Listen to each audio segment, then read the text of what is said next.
I will say RFK Jr., who I've known not very well, but I've known for a while, and I respect him. A lot of people respect him. Well, here's the thing. And first of all, I'm definitely the only candidate running who has sued Donald Trump twice and won the lawsuits. And so, if Donald Trump does a lot of things wrong, and I call him on it, but I try to be a candidate who's not running on rancor, who's not running on vitriol, who's not running on personal attacks, but is running, based upon my record and based upon my ideas on the issues. Now, here's how, let me explain to you how I view this issue. I think, well, right now, I don't know what I'm going to do, who I pull more from in November. Right now, I'm pulling pretty much equally, probably a little more from President Trump. As you pointed out, I want to pull from both of them. And I don't think either of them are actually going to destroy democracy. We have institutions in this country that are pretty enduring. And if you look at both those candidates, they're very different in their temperament. They're very different in their ideology, and in their rhetoric. But on the issues where they actually depart from each other, it's a very narrow band of issues, and it's the culture war issues like abortion, guns, the border, and they're all important issues, but they're not existential issues. On the existential issues, neither of them has the capacity to address them, the biggest one being the debt. We now have $34 trillion in debt. The service on that debt is more than our military spending. So, and within 5 years, 50 cents out of every dollar collected in taxes are going to go to servicing the debt. And who ran up that debt? It was President Trump and President Biden together in just 4 years each. They ran up more spending than all the previous presidents going back to George Washington combined. The chronic disease epidemic. When my uncle was president, 6% of Americans had chronic disease. Today, 60% do. It's the biggest issue we have.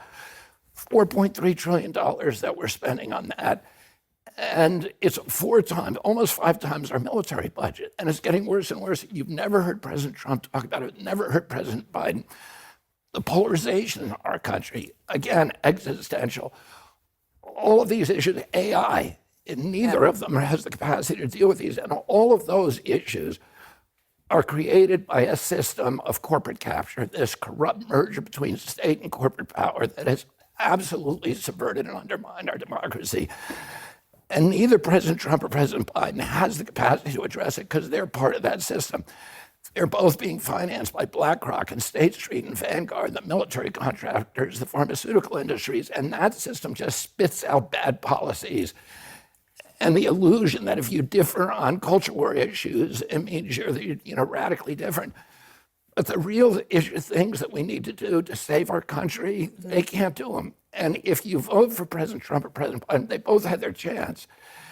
You're going to get more of the same. If somebody actually wants change, wants to actually alter those issues, they're going to vote for me. I think within 8 weeks, we're going to probably be on another 19 states.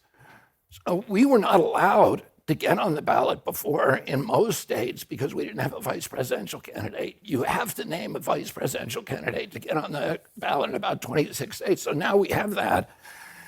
And we have about 200,000 volunteers. It's going to be easy for us to get on the ballot in every state. So I know part of the reason that in North Carolina, we had to get 13,000 signatures. We got 23,000. In New Hampshire, they said it would take us months to get our signatures. We got them in 1 day. In Utah, we got them in 1 week during a blizzard. So, we have a very, very good volunteer army out there.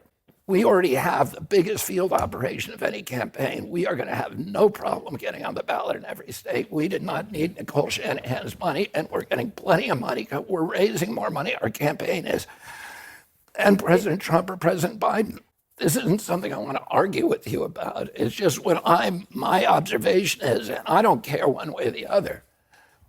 What my observation is of the Quinnipiac poll, the Harvard-Harris poll, the Gallup poll, the New York Times, Siena poll, all the leading national polls at this point in history as of today show me polling like maybe 2 more points from President Trump than I am from President Biden. So mainly what they're showing, and the Politico did a big article on this, is my supporters are people who aren't going to vote at all, largely, and my donors are people who had given up on the American political process and are re-engaging because they feel that they don't want to choose between the lesser of two evils. They want to choose a candidate who is going to inspire them, who's going to give them hope, who has a vision for the future, and who has the vigor and energy to actually change this country. And that, I want to engage those people in the political process.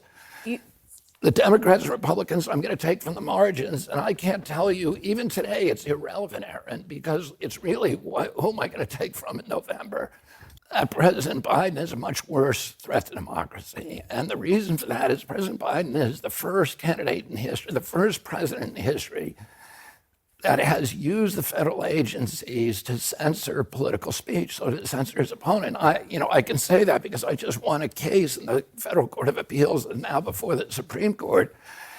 It shows that he started censoring not just me. 37 hours after he took the oath of office, he was censoring me. No president in the country has ever done that. The greatest threat to democracy is not somebody who questions election returns, but a president of the United States who used the power of his office to force the social media companies, Facebook, Instagram, Twitter, to open a portal and give access to that portal to the FBI, to the CIA, to the IRS, to CISA, to NIH, to censor his political critics.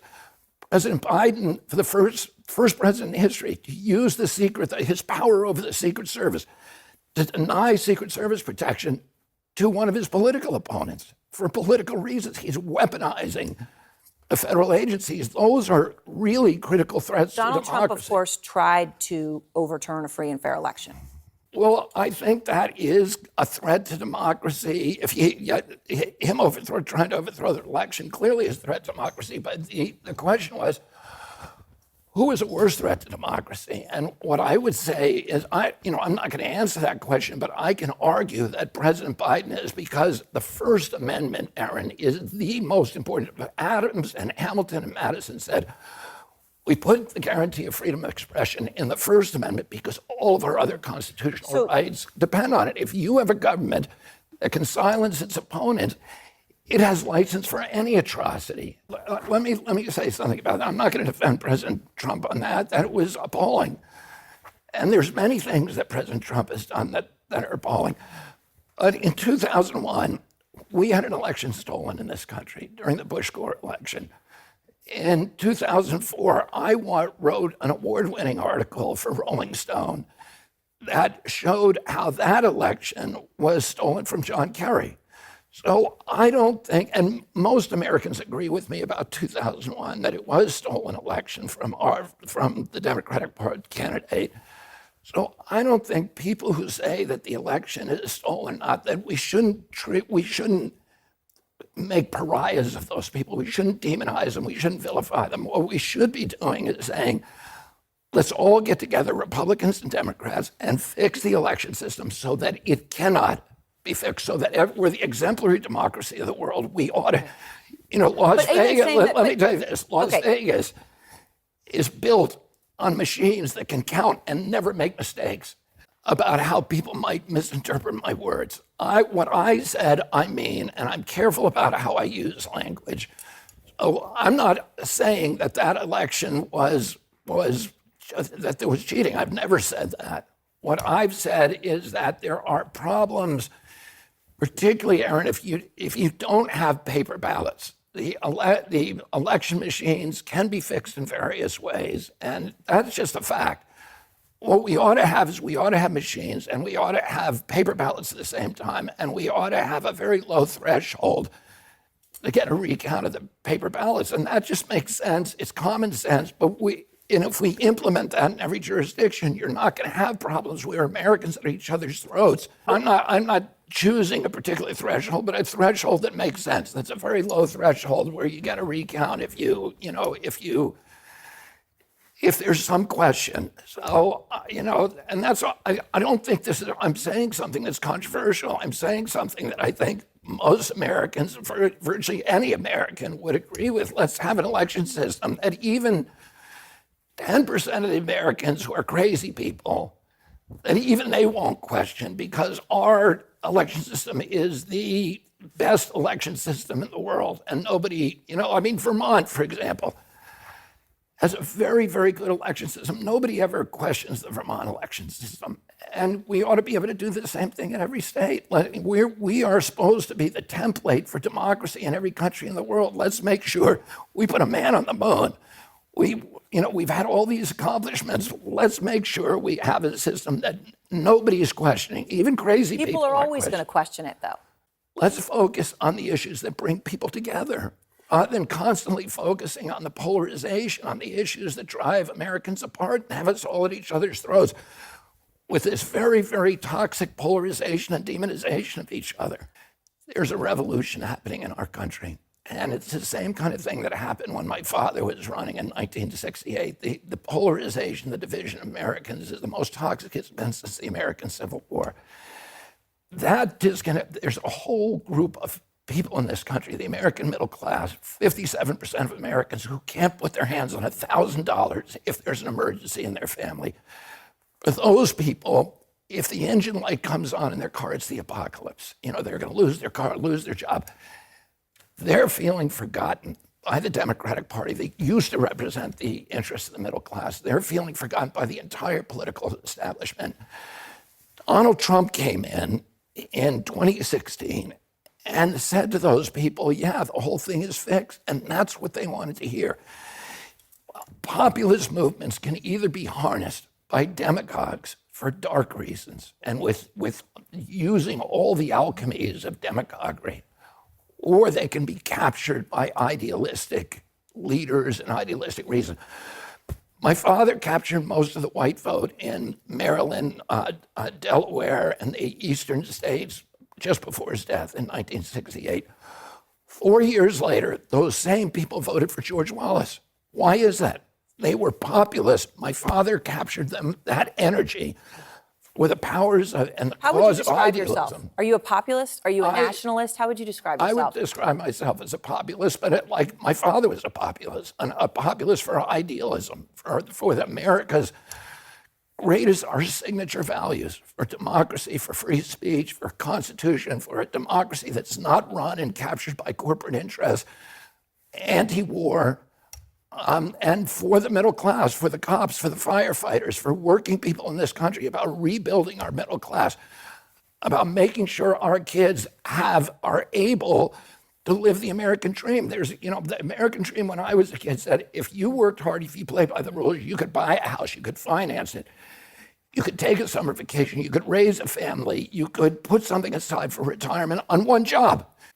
Well, I have a big family. I don't know anybody in America who's got a family who agrees with them on everything. I don't know if that's your situation, Aaron, if you just have a family who believes everything you do is, like unicorns and rainbows.